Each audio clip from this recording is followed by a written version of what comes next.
Hi everyone. जब भी हम लोग कोई न्यू टेक्नोलॉजी सीखते हैं या फिर किसी टेक्नोलॉजी के अंदर प्रोजेक्ट बनाते हैं तो हमें उस टेक्नोलॉजी के फाइल और फोल्डर स्ट्रक्चर के बारे में काफ़ी अच्छे से पता होना चाहिए। तभी हम लोगों को पता चलेगा कि न्यू कोड हमें कहाँ से लिखना शुरू करना है, कॉन्फ़िगरेशन वाले चेंजेस कहाँ पे होंगे, कोई भी चेंज करना हो तभी हम लोग अच्छे से कर सकते हैं अगर हमें उसके फाइल फोल्डर स्ट्रक्चर आर्किटेक्चर के बारे में काफ़ी अच्छे से पता होगा। कौन से एंट्री पॉइंट्स होते हैं, कौन सी कॉन्फ़िगरेशन फाइल्स होती हैं, कहाँ पे बिल्ड बनती है, सब कुछ इस पार्ट के अंदर आपको पता चलेगा। और हाँ, अगर आपको किसी टेक्नोलॉजी के फाइल और फोल्डर स्ट्रक्चर के बारे में काफ़ी अच्छे से नहीं पता तो आप लोग उस टेक्नोलॉजी के एक्सपर्ट कभी नहीं बन सकते। और ये ओनली एंगुलर के लिए नहीं है, रिएक्ट है, नोड जेएस है, एंगुलर है, कोई भी टेक्नोलॉजी है, जब तक आप लोग उसके आर्किटेक्चर को, फाइल एंड फोल्डर को बहुत अच्छे से नहीं समझ लेते आप लोग एक्सपर्ट नहीं बन सकते। सो इस पार्ट को काफ़ी ध्यान से देखना और पूरा देखना। सो अब हम लोग यहाँ पे प्रोजेक्ट पे चलते हैं और जो सबसे ज़्यादा इंपॉर्टेंट फाइल होती है वो होती है पैकेज डॉट जेएसएन। जो आपके प्रोजेक्ट का मेटा डेटा होता है, यानी कि जो सबसे इंपॉर्टेंट डिटेल्स होती हैं वो इसी फाइल के अंदर होती हैं। अगर मैं इस फाइल को डिलीट कर दूं या फिर इस फाइल को रीनेम कर दूं तो आपका प्रोजेक्ट रन ही नहीं होगा, बिकॉज जो कमांड्स होती हैं रन करने के लिए वो भी यहीं पे लिखी हैं। आपके प्रोजेक्ट का नाम, कौन सी यहाँ पे लाइब्रेरीज डिपेंडेंसीज इंस्टॉल हैं, सब कुछ यहाँ पे आपको मिलेगा। बट थोड़ा और डिटेल में यहाँ पे बताना चाहूंगा। देखो, नेम का मतलब होता है कि आपके प्रोजेक्ट का नेम क्या है, वर्जन का मतलब होता है कि आपके प्रोजेक्ट का वर्जन क्या है। जैसे सॉफ्टवेयर डेवलपमेंट में हर एक चीज के वर्जन होते हैं ना, जैसे कि एंगुलर का वर्जन आता है, रिएक्ट का वर्जन आता है, आईओएस का वर्जन आता है, एंड्रॉइड का वर्जन आता है, उसी तरीके से आपके प्रोजेक्ट के भी तो वर्जन हो सकते हैं ना। सो वो यहाँ पे मेंशन होंगे। सो आप लोग मान लो आपने फर्स्ट रिलीज कर दी तो उसका वर्जन 1 रख दो, देन 2 रख दो। इस तरीके से आप लोग भी यहाँ पे बेसिकली वर्जन बना सकते हो। देन कौन सी कमांड से क्या चीज होगी, कैसे आपका प्रोजेक्ट स्टार्ट होगा, कैसे आपकी बिल्ड बनेगी, टेस्टिंग के लिए आप लोग कौन सी कमांड्स रन करोगे, यहाँ पे सारी की सारी चीजें, सारी सारी कमांड्स यहाँ पे मेंशन होती हैं। देन नेक्स्ट इंपॉर्टेंट चीज होती है डिपेंडेंसीज। अब यहाँ पे आपको दो चीजें देखने को मिलेंगी, एक होती है डिपेंडेंसीज, एक होती है डेव डिपेंडेंसीज। डिपेंडेंसीज का मतलब है कि ये चीजें आपके प्रोजेक्ट के लिए बिल्कुल इंपॉर्टेंट है, और डेव डिपेंडेंसीज का मतलब होता है कि ये चीजें आपके डेवलपमेंट के लिए इंपॉर्टेंट है। जैसे देखो, जो टाइप स्क्रिप्ट होती है ये डेवलपमेंट के काम में आता है। जब आपके प्रोजेक्ट की बिल्ड बन जाती है ना तो वो जावास्क्रिप्ट के अंदर ही बनता है, टाइप स्क्रिप्ट के अंदर नहीं बनता, because type script ultimately JavaScript के अंदर कन्वर्ट हो जाती है, राइट। सो जो ये वाली डिपेंडेंसीज होती हैं ये डेवलपर्स के लिए होती हैं, इसलिए डेव डिपेंडेंसीज है, डेवलपर को उनकी जरूरत पड़ती है। बट जो आपके प्रोडक्ट की, जो आपके प्रोजेक्ट की रिक्वायरमेंट्स होती हैं, डिपेंडेंसीज होती हैं, वो यहाँ पे होती हैं। एक चीज मैं आपको बताता हूँ, अगर आपको नहीं पता तो, जो ब्राउजर होता है ना वो कभी भी टाइप स्क्रिप्ट को रीड नहीं कर सकता, वो बस जावास्क्रिप्ट को रीड कर सकता है, राइट। सो जब आप लोग यहाँ पे काम करते हो आपको यहाँ पे टीएस की फाइल दिखेंगी, मैंने आपको लास्ट वाले पार्ट के अंदर बताया था। बट जब वो ब्राउजर के अंदर जाती है ना, एग्जीक्यूट होके, बिल्ड होके, तो वो जावास्क्रिप्ट की फाइल होती है। मैं आपको यहाँ पे दिखा भी दूंगा थोड़ी देर बाद में। ऑलराइट, सो ये चीज़ कभी कभी इंटरव्यूज के अंदर पूछ ली जाती है कि क्या ब्राउजर टाइप स्क्रिप्ट वाली फाइल्स को रीड कर सकता है। आंसर है नहीं, वो ओनली जावास्क्रिप्ट वाली फाइल को रीड कर सकता है। सो इस फाइल के बारे में हमें पता चल गया कि ये हमारे प्रोजेक्ट की सबसे इंपॉर्टेंट फाइल होती है, सारी की सारी हमारी प्रोजेक्ट की डिटेल्स यहाँ पे मिलेंगी आपको। सो इसके बाद हमारे पास तीन इंपॉर्टेंट कॉन्फ़िगरेशन वाली फाइल आती है। इनमें से सबसे ज्यादा इंपॉर्टेंट है tsconfig.json। यहाँ पे आप देख सकते हो, ये टीएस का मतलब यहाँ पे टाइप स्क्रिप्ट है, आप समझ गए होगे, यहाँ पे आप देख भी सकते हो। नाउ आप बोलोगे यार टाइप स्क्रिप्ट की क्या कॉन्फ़िगरेशन करनी होती है, यहाँ पे इसकी बहुत सारी कॉन्फ़िगरेशन होती है। जैसे कि जो सबसे इंपॉर्टेंट चीज़ होती है टारगेट, कि आप लोग एक्मा स्क्रिप्ट के, यानी कि जो जावास्क्रिप्ट होते हैं ना उसके जो वर्जन्स होते हैं वो अब एक्मा स्क्रिप्ट के नाम से आते हैं। तो कौन से जावास्क्रिप्ट या फिर आप कह सकते हो कौन से एक्मा स्क्रिप्ट वाले वर्जन को टारगेट कर रहे हो। हर एक चीज़ के वर्जन होते हैं, जैसे एंगुलर का वर्जन आता है, रिएक्ट का वर्जन आता है, टाइप स्क्रिप्ट का वर्जन आता है, उसी तरीके से जावास्क्रिप्ट का भी वर्जन होता है। सो यहाँ पे जो बाय डिफॉल्ट एक्मा स्क्रिप्ट 2022 ये वाला वर्जन हम लोग टारगेट कर रहे हैं। अगर हम लोग 3 कर देंगे यहाँ पे, या फिर जो भी पॉसिबल ऑप्शंस होते हैं वो कर देंगे, उसके हिसाब से यहाँ पे टाइप चेकिंग होती है हमारी, राइट। देन इसके बाद में कितना स्ट्रिक्टली चेक करना है, नहीं करना है, वार्निंग्स दिखानी है, एरर दिखाने हैं, इस तरीके से बहुत सारी कॉन्फ़िगरेशन होती है। आने वाले टाइम के अंदर हम लोग इनको और भी डिटेल में डिस्कस करेंगे, नहीं तो इसी फाइल में हम लोग घुसे रहेंगे, राइट। नाउ इसके बाद आते हैं tsconfig.app.json। इन दोनों के अंदर एक जो आपको डिफरेंस दिख रहा होगा, इसके नाम में ऐप दिख रहा होगा। देखो, जो tsconfig.app.json वाली फाइल होती है ना, इसके अंदर हम लोग हमारे ऐप फोल्डर के अंदर की कॉन्फ़िगरेशन करते हैं। और अगर हम लोग पूरे प्रोजेक्ट की बात करें, पूरे प्रोजेक्ट की टाइप स्क्रिप्ट कॉन्फ़िगरेशन होती है वो tsconfig.json के अंदर रहेगी, ठीक है। अगर आपको ओनली ऐप वाले फोल्डर के उसके अंदर की करनी है तो आपको tsconfig.app.json के अंदर जाना पड़ेगा। देन यहाँ पे कौन से फोल्डर को एक्सक्लूड करना है, किन को इंक्लूड करना है, इसकी आउटपुट कहाँ पे आएगी, ये सारी की सारी चीजें आपको यहाँ पे मिलेंगी। देन सिमिलर एक और फाइल है यहाँ पे tsconfig.spec.ts। इस spec का क्या मतलब होता है, देखो जहां पे भी आपको spec दिखे ना एंगुलर के अंदर, इसका मतलब होता है टेस्ट केसेस। देखो 2 तरीके के टेस्ट केसेस होते हैं। एक तो जो हमारी टेस्टिंग टीम उनको बनाती है, रन करती है, हमारी एप्लीकेशन की टेस्टिंग करती है। एक कोड की टेस्टिंग करने के लिए डेवलपर्स भी टेस्टिंग करते हैं। कुछ प्रोजेक्ट में ये चीज़ करी जाती है, कुछ प्रोजेक्ट में ये चीज़ नहीं करी जाती, बट एंगुलर एक फ्रेमवर्क है, तो हर एक चीज़ का ध्यान रखता है। तो यहाँ पे इन लोगों ने spec.json भी दिया हुआ है कि अगर आपको टेस्ट केसेस लिखने हैं, तो यहाँ पे लिख सकते हो। और अगर टेस्ट केसेस की कॉन्फ़िगरेशन करनी है, बिकॉज़ वो भी टाइपस्क्रिप्ट के अंदर आते हैं, तो आप यहाँ पे कर सकते हो। यहाँ पे इन्होंने दिया हुआ है, ठीक है? इसके अंदर इंक्लूड क्या-क्या चीज़ें होंगी, देन इसकी आउटपुट कहाँ पे दिखेगी, ये सारी चीज़ें यहाँ पे मेंशन है, ठीक है? अगेन कुछ स्पेक वाली फाइल आपको और भी दिखेंगी, मैं आपको और बाद में बताऊँगा, बट अभी एक बार के लिए देख लो। देखो यहाँ पे भी app.spec.ts है। सो जहाँ पे भी आपको स्पेक दिखे, इसका मतलब है हम लोग वहाँ पे यूनिट टेस्ट केसेस की बात कर रहे हैं बेसिकली। ऑलराइट? ओके। 3 कॉन्फ़िगरेशन वाली फाइल की बात कर ली। देन read.md वाली फाइल, ये हमारे प्रोजेक्ट की डॉक्यूमेंटेशन फाइल की जैसे होती है। जैसे कि अभी के लिए यहाँ पे ng सर्व लिखा है, इसका मतलब है कि भाई देखो, अगर आप लोग अपने प्रोजेक्ट को रन करना चाहते हो तो ये वाली कमांड चला लो। देन कोई न्यू आपको कंपोनेंट जनरेट करना है तो आप ये कर सकते हो, ng जनरेट हेल्प कर सकते हो, ताकि आपको पता चल जाए कि कैसे आप लोग डायरेक्टरीज, कंपोनेंट्स वगैरह चीज़ें बना सकते हो, पाइप्स वगैरह बना सकते हो, बिल्ड कैसे बना सकते हो। तो यहाँ पे प्रोजेक्ट की डॉक्यूमेंटेशन है। आपको आपके प्रोजेक्ट की डॉक्यूमेंटेशन में चेंज करना है कि भाई कौन सी फाइल का क्या काम है, कौन से कहाँ से फंक्शंस आ रहे हैं, कैसे आप लोग स्ट्रक्चर बना रहे हो, तो यहाँ पे आप लोग डॉक्यूमेंटेशन कर सकते हो बेसिकली, ठीक है? ये इसका बेसिक काम होता है। Then package log dot JSON, देखो ये आपको थोड़ी सी सिमिलर दिखेगी पैकेज डॉट जेएसएन की, बट यहाँ पे लॉग एक वर्ड लगा रखा है। इसका मतलब ये है कि ना तो आपको मैन्युअली इसके अंदर कोई चेंज करना है, ना ही आपको ये मैन्युअली डिलीट करनी है, ना ही आपको ये मैन्युअली बनानी है।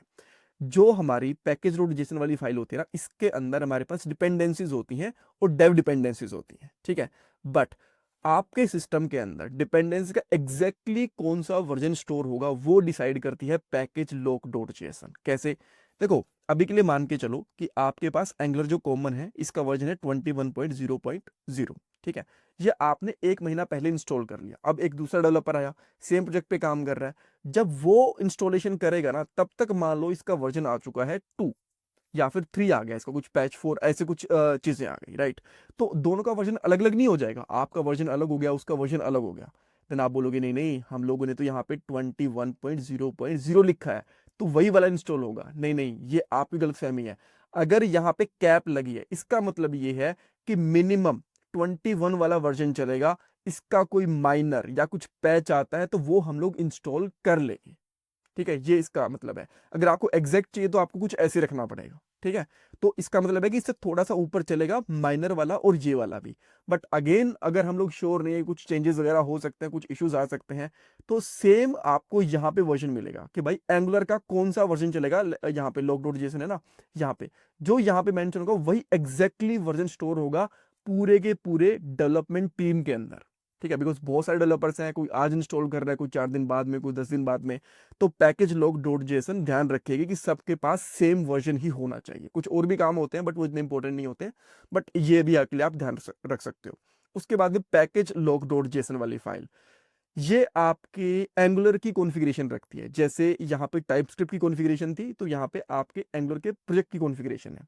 आप इस कॉन्फ़िगरेशन में क्या आता है, यहाँ पे देखो, समझो कि जो आपकी मेन फाइल है वो कहाँ है, आपकी टाइपस्क्रिप्ट की कॉन्फ़िगरेशन होगी वो कहाँ होगी, आपके एसेट्स कहाँ होंगे, यानी कि इमेजेस सीएसएस वगैरह कहाँ होगी, आपकी जो स्टाइल वाली सबसे पहली फाइल है वो कौन सी लोड होगी, कितनी आपकी बिल्ड बन सकती है, क्या एरर्स का साइज हो सकता है। सो जितनी भी आपकी कॉन्फ़िगरेशन होती है आपके प्रोजेक्ट से रिलेटेड, सारी की सारी आपको यहाँ पे मिलेगी। रूट क्या है प्रोजेक्ट का, सोर्स रूट क्या है, ये सारी की सारी चीज़ें। सोर्स रूट का मतलब होता है कि हमारे पास एसआरसी वाला फोल्डर है। प्रोजेक्ट का रूट क्या है, बिल्कुल रूट। अगर मान लो मैंने यहाँ पे कर दिया /abc, तो मेरे प्रोजेक्ट का जो रूट है वो चेंज हो जाएगा, राइट?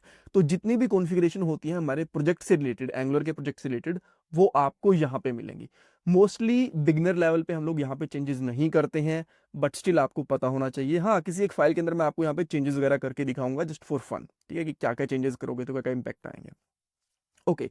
देन एक बार के लिए कुछ फाइल्स को मैं यहाँ पे छोड़ रहा हूँ, गिट इग्नोर वगैरह को, जो इंपॉर्टेंट फाइल्स हैं उनको पहले कवर कर रहा हूँ। देन उसके बाद आते हैं नोड मॉड्यूल्स।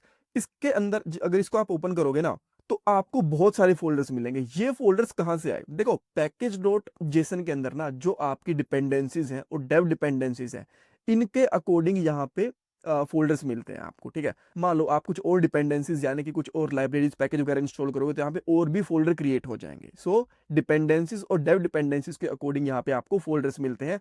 और ऐसा नहीं है कि जो नोड मॉड्यूल्स है बस आपको एंगुलर में मिलेगा। जो नोड मॉड्यूल्स हैं वो आपको रिएक्ट के अंदर, एंगुलर में, व्यू में, नोड जेएस के अंदर हर कहीं पे मिल जाएँगे। सेम पैकेज रूट जेसन भी मिल जाएगा आपको, right? And then log dot JSON, ये वाली फाइल्स भी मिल जाएँगी। नाउ एक क्वेश्चन आप और बोल सकते हो कि यार अगर मैं यहाँ पे गिनूँ ना डिपेंडेंसीज और डेव डिपेंडेंसीज को, तो 10-15 से ज़्यादा नहीं है। बट अगर मैं यहाँ पे आगे देखता हूँ तो बहुत सारे फोल्डर्स हैं। देखो ये ना थोड़ा सा ट्रिकी है। मान लो जो आपका एंगुलर कॉमन है, ठीक है, ये अपने आप में एक पैकेज है, बट हो सकता है ना इसको भी इंटरनली बहुत सारे पैकेजेस की जरूरत पड़ रही हो, ठीक है? तो इसी वजह से जो इसके फोल्डर्स हैं एंगुलर कॉमन के, वो तो यहाँ पे दिखेंगे, और जो इसकी अलग से डिपेंडेंसीज होंगी वो भी आपको यहाँ पे दिखेंगी। देन इसकी डिपेंडेंसीज कैसे, मैं कुछ ओपन करके दिखाता हूँ। जैसे कि मैंने ये वाला ओपन करा यहाँ पे, एंड देन मैंने बेबल ओपन कर लिया। कुछ भी मैं बस, हाँ देखो, पैकेज रूट जेसन, इसकी अपने आप में कुछ ना कुछ डिपेंडेंसीज है। यहाँ पे जितने भी पैकेज है ना, सबकी अपने आप में कोई ना कोई डिपेंडेंसीज बन रही है, और सारी की सारी डिपेंडेंसीज आपको यहाँ पे देखने को मिल जाएंगी, राइट? तो इसीलिए आपके पास यहाँ पे थोड़ी सी कम चीजें दिख रही हैं, बट यहाँ पे आपको बहुत सारी चीजें दिख रही हैं। ये इसका एक रीजन है, राइट? ओके, सो इसके बाद एक आती है पब्लिक वाला फोल्डर। देखो जो आपकी पब्लिक फाइल होती है, जैसे फेविकन आइकन है, कुछ इमेजेस वगैरह रखनी है आपको, कुछ एक्स्ट्रा सीएसएस जेएस वगैरह रखनी है, तो वो आप यहाँ पे रख सकते हो। जो आपके लिए बहुत ज़्यादा प्राइवेसी और सिक्योरिटी वाली चीज़ नहीं है, वो आप यहाँ पे रख सकते हो, आपको कोई भी दिक्कत नहीं है। देन उसके बाद में एसआरसी वाला फोल्डर, जो आपके प्रोजेक्ट का कोड होता है ना, जो आप खुद से कोड करते हो, वो सारा का सारा इसके अंदर ही मिलेगा। इसके बाहर तो मोस्टली चीज़ें कॉन्फ़िगरेशन वाली चीज़ें ही हैं, या फिर जो प्रोजेक्ट की डिटेल वगैरह वाली चीज़ें हैं वो मिलेंगी। जो भी आप लोग कोड करोगे आपके प्रोजेक्ट का, एसआरसी के अंदर ही मिलेगा, ठीक है? अब इसके अंदर भी 2-3 फाइल्स है। एक तो ऐप वाला फोल्डर है, ये तो हमारा कंपोनेंट है। आप लोग इसके जैसे और भी बहुत सारे कंपोनेंट बनाते हो जब आप प्रोजेक्ट करते हो। जैसे यहाँ पे ऐप वाला कंपोनेंट हो गया, देन मान लो आपने लॉगिन वाला कंपोनेंट बना लिया, प्रोफाइल वाला कंपोनेंट बना लिया, यूजर लिस्ट वाला कंपोनेंट बना लिया। जो भी आपके प्रोजेक्ट के फीचर होंगे उसके हिसाब से आप लोग यहाँ पे कंपोनेंट बनाते रहोगे, राइट? और वो मैनुअली नहीं बनाने, वो कमांड के साथ बनाने, आपको धीरे धीरे पता चलेगा। देन उसके बाद में index dot H T M L, ये देखो जो मैं आपको यहाँ पे बता रहा हूँ काफी इंपॉर्टेंट है। आपके प्रोजेक्ट की दो एंट्री पॉइंट होती हैं, एक तो होती है HTML के लिए, एक होती है JS के लिए। जो आपकी HTML की एंट्री पॉइंट है वो है index.html। इसको मैं एक बार रन करता हूं, तो मैं यहाँ पे 422 इस पोर्ट पे रन करता हूं। देखो ये हम लोगों ने लास्ट टाइम चेंज करा था। यहाँ पे देखो एंगुलर 21 ट्यूट आ रखा है। ये कहाँ से आया है? ये आया है यहाँ से। अगर मैं यहाँ पे लिख देता हूँ may be code step by step, जो YouTube चैनल का नाम है हमारे का, तो देखो यहाँ पे क्या आ गया, ठीक है? तो जो आपकी सबसे पहले HTML वाली फाइल लोड होती है वो index.html वाली होती है, और जो सबसे पहले आपकी TS वाली फाइल लोड होती है वो होती है main.ts, ये वाली फाइल। देन उसके बाद जो कॉमन CSS वाली फाइल होती है वो होती है styles.css। इसके अंदर आप अपनी स्टाइल कर सकते हो। ग्लोबल CSS की फाइल है। ग्लोबल का मतलब है कि आप लोग जितने मर्जी कंपोनेंट बना लो, सबके अंदर ये इस फाइल का कोड जाएगा, ठीक है? तो आप जो आपकी ग्लोबल यानी कि कॉमन सीएसएस है, जो आपके मोस्टली कंपोनेंट्स में, मोस्टली प्रोजेक्ट में यूज हो रही है, वो यहाँ पे आप रख सकते हो।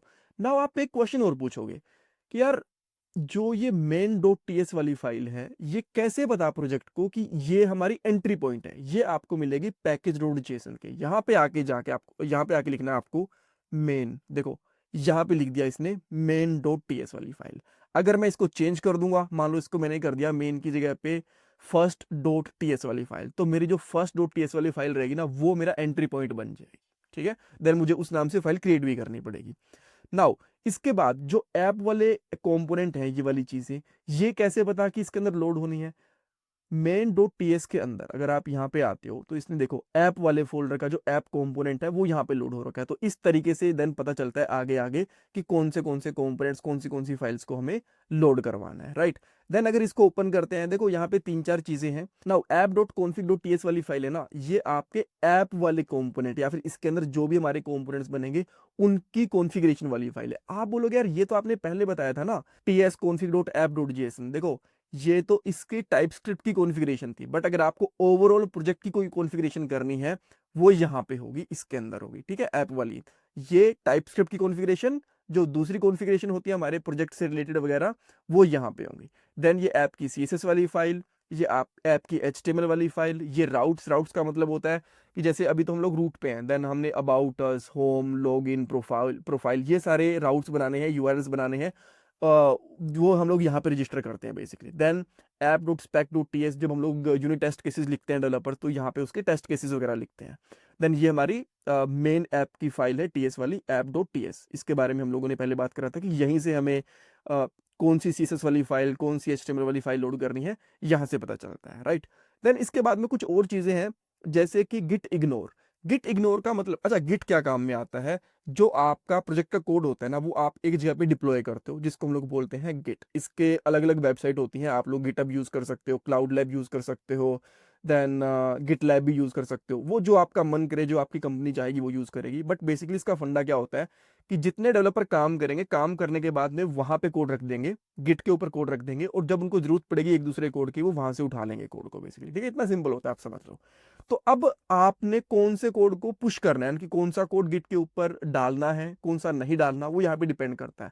जो फोल्डर, जो फाइल मैंने गिट इग्नोर में डाल दी, तो वो फाइल आपकी गिट के ऊपर नहीं जाएंगी। जैसे नोड मॉड्यूल वाली चीज है, ये मैंने इग्नोर में डाल दी, तो जो नोड मॉड्यूल है ना, ये कभी भी आपके गिट के ऊपर नहीं जाते, ठीक है। अब आप बोलोगे यार ये तो बहुत इंपॉर्टेंट चीज है, जो नोड मॉड्यूल्स हैं, तो ये नहीं जाएंगे तो दूसरे डेवलपर्स को नोड मॉड्यूल्स मिलेंगे कैसे?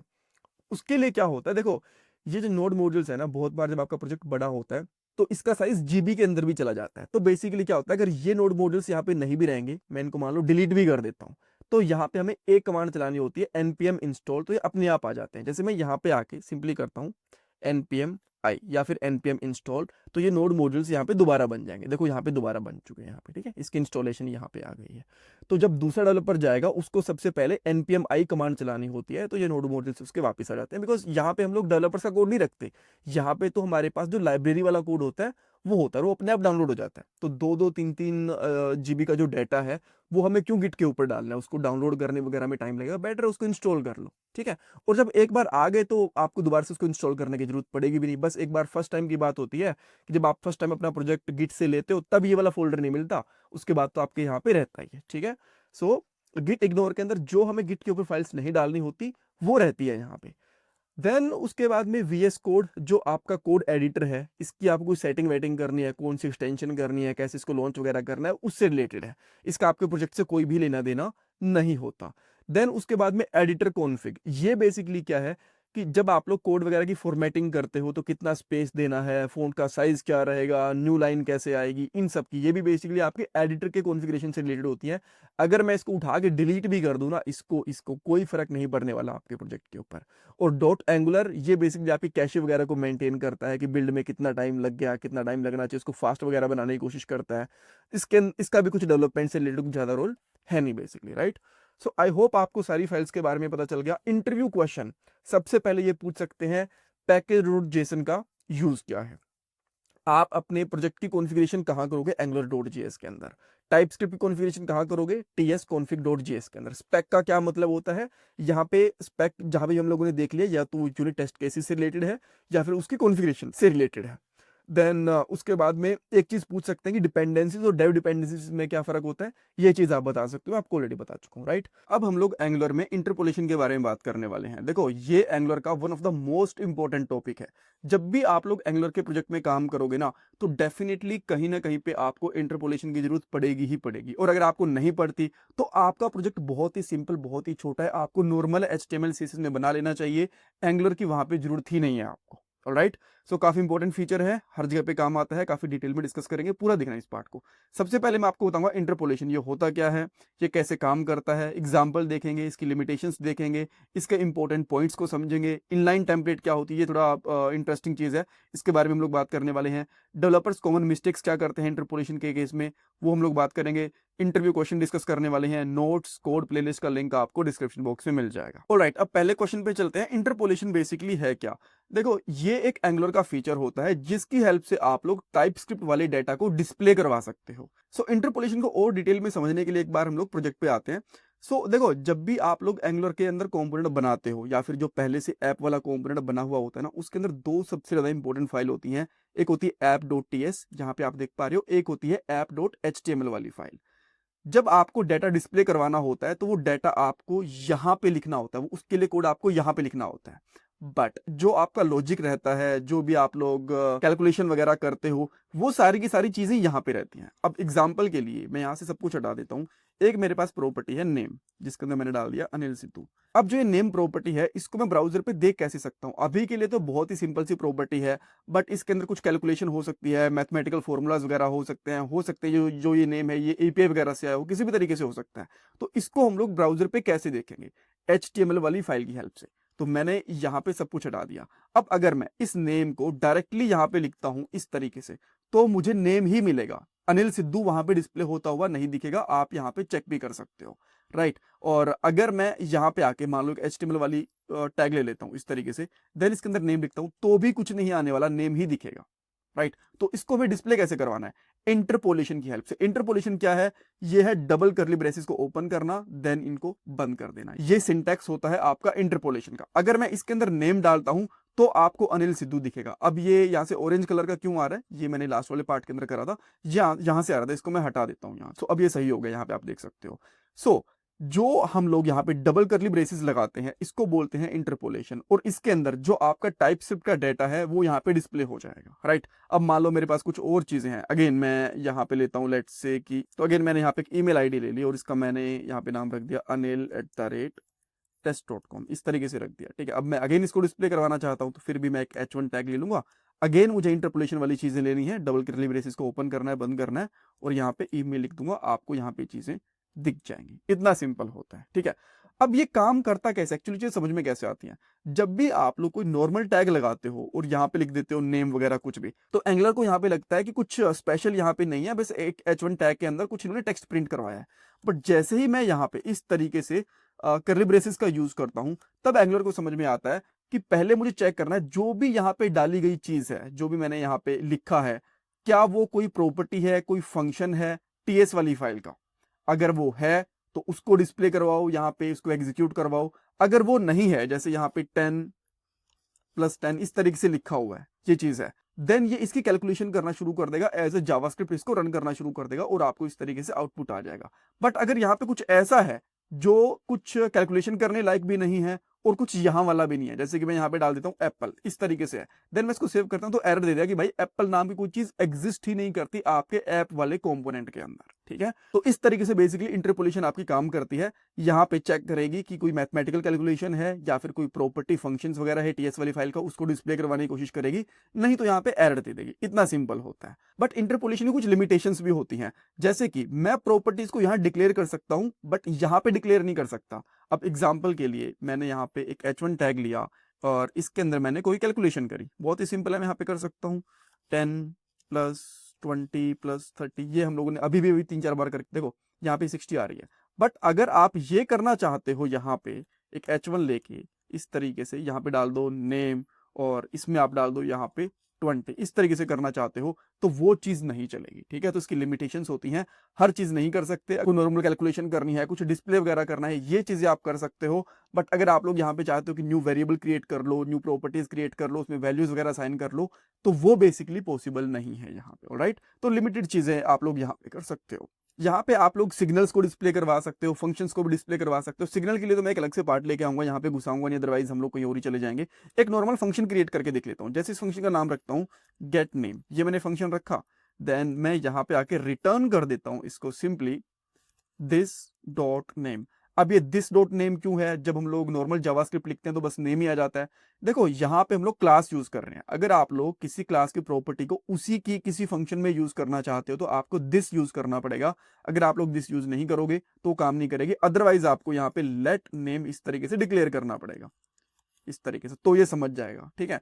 अगर आप लोग यहाँ पे दिस नहीं लगाते हो, इसका मतलब है कि ये इसका इंटरनल कोई ना कोई वेरिएबल या फिर कांस्टेंट वगैरह है। बट अगर आप यहाँ पे लगा देते हो दिस, तो इसका सिंपल सा मतलब है कि ये प्रॉपर्टी आपकी क्लास से बिलोंग करती है, ठीक है। तो अब देखो यहाँ पे रिटर्न कर दिया। अब मैं चाहता हूं कि ये मैं गेट नेम की हेल्प से इसको डिस्प्ले करवा पाऊं, देन अगेन मैं यहाँ पे H1 टैग लगाऊंगा, फिर H2 टैग कुछ भी ले सकते हो, कोई जरूरी नहीं है कि आपको H1 टैग ही लेना है। और यहाँ पे गेट नेम और एज अ फंक्शन इस तरीके से करना है, देन आपको यहाँ पे चीज मिल जाएगी, ठीक है। बट ऐसे फंक्शंस आपको यूज करने की जरूरत नहीं है, डायरेक्टली आप लोग यहाँ पे प्रॉपर्टीज का ही यूज कर सकते हो, अनटिल अनलेस यहाँ पे कुछ बड़ी कैलकुलेशन है, जैसे कि यहाँ पे कुछ आप लोग पैरामीटर पास कर रहे हो, जैसे आपने यहाँ से पास कर दिया 10, एंड 20 इस तरीके से पास कर दिया यहाँ पे, राइट। ये डायनेमिक आ रहे हैं और यहाँ पे आप ऐड करना चाहते हो, यहाँ पे लिख दिया आपने a कोमा p ऐसे लिख दिए, ठीक है। देन आप यहाँ पे a प्लस p इसकी वैल्यू को ऐड करवाना चाहते हो। देखो यहाँ पे एरर आ गया, टाइप स्क्रिप्ट बोल रही है भाई इनका मुझे टाइप बता दो। हम लोगों ने यहाँ से क्या पास करा, नंबर है ना ये वाले, तो मैं यहाँ पे कर देता हूँ नंबर, ठीक है। और यहाँ पे भी मैं कर देता हूँ बेसिकली नंबर, कि भाई दोनों चीजें नंबर।